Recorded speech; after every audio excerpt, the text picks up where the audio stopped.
Finalmente tivemos um episódio mais calminho de Bleach, porém não menos interessante. Tivemos a aparição de um tal Rei das Almas e alguns personagens, um que eu achava que estava morto.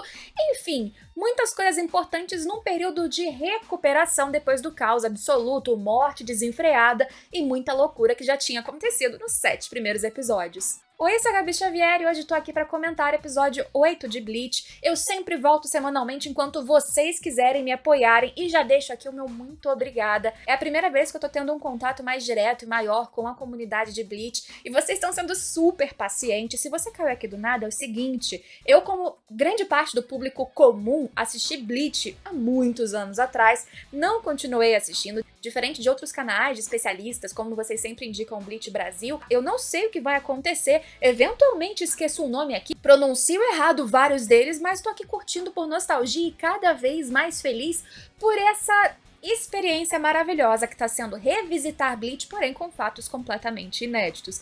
Espero que vocês estejam gostando também e queiram que eu continue, portanto, bancai. Episódio 8, como eu falei, trouxe um tal de Rei das Almas, trouxe ali um pouquinho do que tá rolando no Ecomundo, que era algo que eu tava bastante curiosa, e vou dizer que levei alguns spoilers que não me permitem teorizar certas coisas, mas vocês vão me acompanhando aqui, não foi tanta coisa, continuo perdida nas entrelinhas e vamos comentar sobre esse episódio agora. Eu não tenho mesmo nenhuma crítica com ter um episódio mais lento, eu acho que isso é importante pra coisa não ficar apenas porradaria, tem que ter explicação, recontextualização, direcionamento de narrativa. Porém, eu não sei se eles que acreditaram demais na minha memória e eu não lembrava de várias coisas, ou se a história realmente aqui ficou um pouquinho acelerada, porque nesse episódio eu senti que tinham muitas coisas importantes muito rapidinho e eu fiquei com dificuldade de compreender tudo ou consolidar todas as informações que eu precisava para continuar no futuro sem perder nenhum detalhe. Dito isso, o começo do episódio mostrou já os feridos que estavam sendo tratados, diversos feridos entre várias mortes que aconteceram,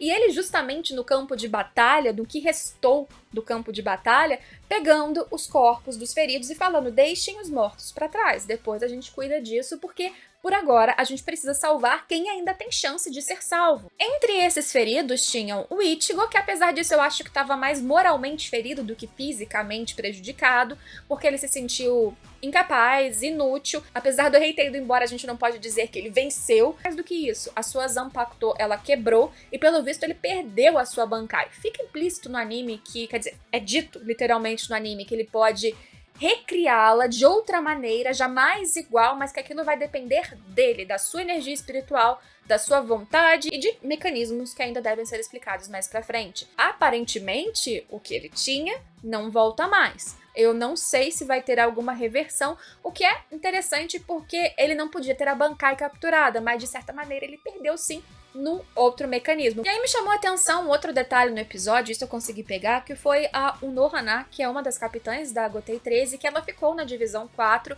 aparentemente porque foi a última ordem do comandante, do Yamamoto.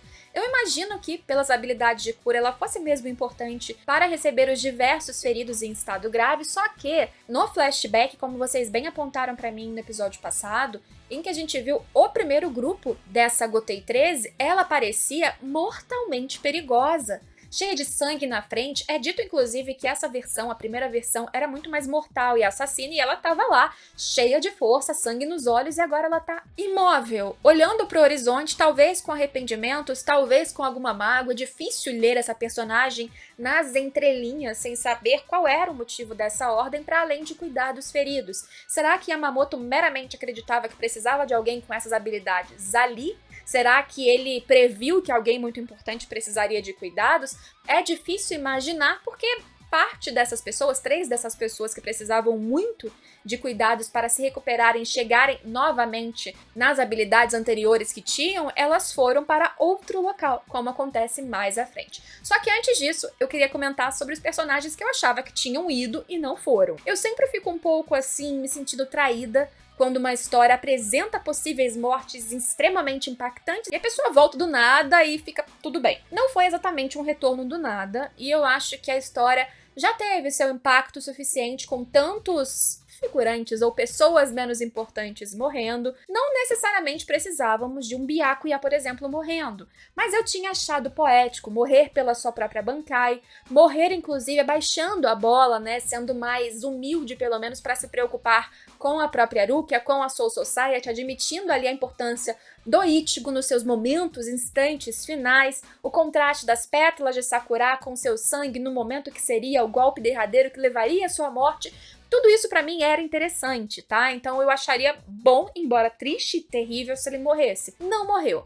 Tanto ele quanto o Zaraki, que eram personagens, principalmente ele, o Byakuya, que eu acreditava que não voltariam, eles estão num estado de coma, pelo que foi dito. Mas o Zaraki não foi levado ali pro local acima da Soul Society, em que está o Palácio do Rei, né, o Rei das Almas. Eu não entendi por que ele não foi levado, até porque se a Konohana não tinha capacidade de curar plenamente aqueles três, ela também não teria capacidade de curar o Zaraki. Não sei, fica um ponto de interrogação pra mim em toda essa questão da Konohana e agora do Zaraki. Mas Byakuya voltou, estará mais pra frente, né, nesse processo, como a gente viu o começo, de se recuperar, de certa forma de tirar a parte que está apodrecida e doente do seu corpo e receber um sangue ou uma vida nova para conseguir sair do coma. E é o que eu espero que vá acontecer. Se existe todo um arco, todo um momento de recuperação, eu imagino que, mesmo que não pleno, não 100% recuperado, ele deve voltar. Tá, só que o episódio ele trouxe também um advento de outras coisas bem assim importantes. Além do rolo da Bankai, a gente teve também a entrada da Gotei Zero, quer dizer, do Esquadrão Zero, eu acho que fica assim na tradução. E eu já sabia que existiria um tal Esquadrão Zero, porque me falaram nos comentários, nesses spoilers levinhos que acabam surgindo, episódio que vem vai ter não sei o quê. Eu já sabia que isso surgiria, imaginei que eles seriam fortes pela numeração, né? Eles são desconhecidos, ninguém falava sobre eles, e é dito nesse episódio que os 5 são muito mais fortes do que os 13 que a gente tem na Gotei 13. Então eu imaginava que eles fossem super fortes. Como é costume e característico nesse tipo de anime, eles vêm numa quebra de expectativa sendo mais caricatos, um é mais humorado, o outro é mais gritalhão, a outra é mais tranquila. Eles chegam num clima não de berés malvados e tudo, mas num clima mais ameno. Um que conhece o outro falando e trocando ideia, aquela parte do anime que trouxe um pouquinho mais de comédia e descontração, apesar de ser uma conversa pós-caos total, como a gente tá vendo. E eu fiquei curiosa mesmo, logo que surgiu a ideia deles existirem, do porquê eles não teriam ajudado a Soul Society em todo este ataque do Rei Quincy, dos Quincy como um todo.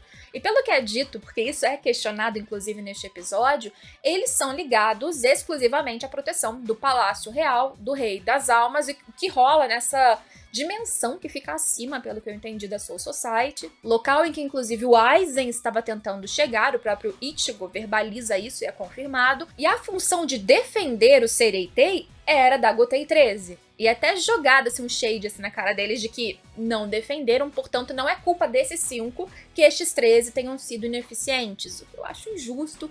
A gente tá acostumado nos animes e na vida achar que a união faz a força, mas talvez nessa lógica muito hierárquica exista um conceito de que a maior importância é defender este que está acima, porque se este acima cai, o resto todo desaba. Talvez seja uma coisa assim, ou seja só aquela coisa de soberba e desigualdade, até mesmo entre a galera da Soul Society, vai saber. Inclusive a aparição deles não foi pra defender, não foi pra criar uma defesa especial, ajudar, não. Eles foram buscar pessoas específicas. Tem um momento que, não lembro o nome dos 5 ainda, mas eu acho que eu lembro que o cara lá que grita muito é o Tenjiro, porque ele parece Tanjiro de Demon Slayer, meio que ficou na minha cabeça. Ele ensinou em algum momento para o Nohana as habilidades de cura, mas ele é muito melhor. E por isso que eles estão ali para pegar 3 pessoas especificamente para cura. O Byakuya, a Rukia e o Renji. Achei até legal, né? Porque eles vão se recuperar, ou pelo menos é a expectativa, como eu disse. Mas tinha um espacinho para outra pessoa, que era o Ichigo, que inclusive foi chamado para essa reunião sem ser parte da Gotei 13. Eles falaram de uma reestruturação da Gotei 13. Eu não entendi muito bem o que isso quer dizer, se é substituição, se vai colocar gente no lugar de quem morreu ou tá quase morto, ou se eles vão trocar todo mundo. Essa parte ficou meio no ar, porque eles retornam depois e levam o Ichigo por aquele transporte meio pilar que eles chegam e eles vão embora pelo mesmo processo. Existe também um momento em que chega o Kon, do nada, aparece na Soul Society ali andando, e ele é transformado no Kon Projetor, que ele mostra, inclusive, ali uma comunicação, um FaceTime com Urahara, que tá lá no Ecomundo, pelo visto ainda. Só que agora todo mundo plenamente recuperado, inclusive Orihime, o Sado, todo mundo tá bem. E eles estão com a figura que imagino eu seja aquele, na verdade, que chegou acabando com o Quincy, que tava lá dando um bando de trabalho, o Opi. E, vou ser bem sincera, eu não sou inteligentona, esse eu peguei spoiler, pelo menos se o spoiler que eu li está correto, e eu li mais de uma vez, ele seria o Grimmjow, que eu achei que tava morto, fiquei meio confusa mesmo pegando o spoiler, porque é aquela coisa que você olha e fala, opa, spoiler, e já para de ler, mas sendo ele ou não, fica claro que eles estão tentando esconder essa aparição e possível parceria com termos que não foram definidos ali pelo Urahara, Orihime, ninguém. E isso deixa o Ichigo preocupado e com raiva, eu diria. Ele tem uma raiva pela aparição do Grimmjow ali e com um acordo com seus amigos que pra ele certamente representaria algum perigo. Fiquei curiosa sobre essa relação, mas me parece que o anime tá deixando pontinhas de segredos e de mistérios sobre o que tá acontecendo entre eles no Ecomundo e qual vai ser a função deste, se o spoiler que eu levei está correto. Vamos lá, das coisas importantes, a galera é levada, enfim, para a parte do Palácio Real, em que tem os 5 castelos também da galera da Gotei Zero, do Esquadrão Zero, e o Ichigo aceita ir com a promessa de que lá, e apenas lá, ele teria como recuperar, não exatamente a sua Bankai, mas uma reformulação do que ele perdeu. Tem a fala também, né, do Urahara meio que direcionando ele para escolher o que ele quisesse, e essa é a escolha do Ichigo no momento. Quando eles voltam pelo tal pilar, inclusive a Kukaku que manda eles pra lá, né, que é responsável por acender o foguete, digamos assim. Falando nela, tem uma cena que aparece ali de costas, personagens que eu acho que são os... Pera, eu vou lembrar. Fullbringer, se não me engano. Mas eu não entendi muito bem por que eles estão ali, por que estão com ela. Talvez seja explicado depois. Isso é um easter egg, é um negócio que eu deveria entender. Me contem aí embaixo. E pra entrar nesse local, nessa dimensão, eles falam que é necessário tanto uma chave, que é o tal Oken, feito pelo próprio Parte dos Ossos, de alguém da Gotei 13, um desses guardas reais, e aí tem todo um processo que eu não sei como funciona, que é o que o Aizen estava tentando fazer lá atrás, ou quando eles são autorizados, convidados por alguém ou alguém destes guardas, e é o que acontece nesse processo para os 4, incluindo o Ichigo, irem para lá. E ao chegar lá, tem uma suspensão de uns pilares, uma decoração que eu acho bem parecido com a Soul Society como um todo. É bem monocromático no geral, parece uma coisa etérea, um céu. Acima de tudo tem o tal Palácio Real, que é mostrado ali por dentro num pedacinho no pós-crédito, e as 5 moradas ali, locais de cada um da Guarda Real. E a gente tem um foco especial no cara ali do Tanjiro, que inclusive é especialista em cura, e ele usa termais. De repente, o Ichigo tá dentro de uma termal e a galera tá ali se recuperando. Inclusive, parece que eles vão afogar, porque eles ficam completamente submersos. E o Byakuya, que é o grande exemplo que a gente tem, ele é jogado pra uma poça ali de sangue infernal, porque o processo é: tira esse sangue podre, ou que eu entendo que é a parte doente do corpo, né, destruída do corpo nas águas termais, e recupera na poça de sangue. Vai e volta nesse processo até a pessoa ficar bem. O Ichigo teria um dia apenas para ficar melhor. Como eu disse, eu acho que os danos em relação à perda da Bankai e psicologicamente falando foi o que mais o afetou, não fisicamente em si. E provavelmente deve ter uma escaladinha entre os outros palácios, os outros capitães deste Esquadrão Zero, que cada um deve ter alguma habilidade ou algum processo que seja importante para a evolução do Ichigo, que é uma chave importante. Ele não é alguém comum, ele foi levado para lá com algum objetivo muito específico, e eu estou curiosa com isso, porque a gente tem um pós-crédito também, se eu não esqueci nenhum detalhe, tá? Mas no pós-crédito aparece o cara dentro do lugar que seria o Palácio Real, que seria, pelo que eu entendi, o próprio Rei das Almas. Ele me pareceu bem assustador, apesar de bem poderoso. Fica um mistério, easter egg, detalhe para o futuro, e eu acho que a partir do próximo episódio a gente não deve ter algo muito bombástico, mas talvez uma ascensão para correria e loucuras voltarem a acontecer. Continuo no saldo positivo, meio perdidinha porque tem detalhes que passaram muito corridos pra mim, que já esqueci de muitas coisas neste episódio, mas tô gostando pra caramba, especialmente de acompanhar e comentar depois logo em seguida com vocês. Espero vocês em todos os próximos vídeos, espero que de Bleach também, então bancai, e a gente se vê então na próxima. Tchau, tchau!